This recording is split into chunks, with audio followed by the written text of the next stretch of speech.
Сәлеметсіздер ме, құрметті оқушылар? Қарағанды қаласы номер 32-ші жалпы білім беретін орта мектебінің бастауыш сынып мұғалімі Батықова Ақеркегүл Құттықызы бүгін сіздермен бірге сабақ жүргізеді. Әдебиетті оқу пәні 4-ші сынып. Ғарышқа саяхат бөлімі бойынша ғарышайлық тақырыбы. Балалар, оқулықпен жұмыс жасап көрейік. Әдебиеттік оқу 4-ші сынып 3-ші бөлім оқулығы 9-шы бет 1-ші жаттығу. Төмендегі сөздерді пайдаланып Байқоңыр сөзін сипатта.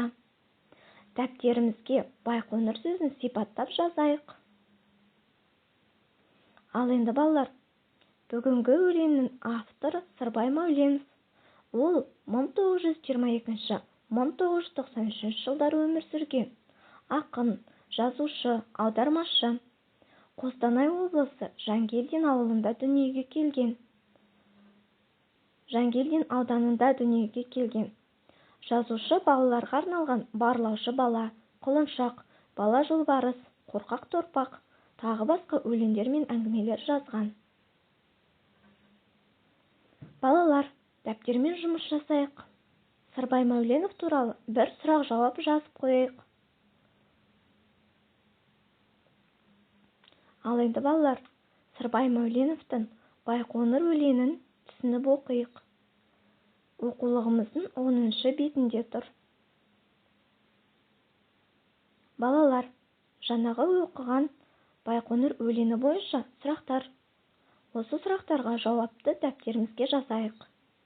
Бірінші сұрақ: Байқоңыр бұрын қандай жер болған? Екінші сұрақ: Байқоңыр қаласы туралы не білесіңдер? Жауапты дәптерімізге жазып қойайық.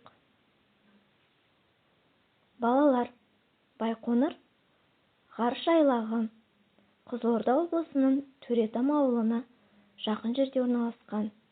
Адамзат баласының ғарышқа жолы осы Байқоңырдан басталды. Сондықтан Байқоңыр жұлдызды қала деп аталып кетті. Ал енді балалар, сабақ бойынша кері байланыс жүргізейік. Білім шыны әдісі арқылы сабақты қай деңгейде түсінгенімізді дәптердің соңына жазып қойайық. Назарларыңызға рахмет. Сонымен сабағымыз аяқталды.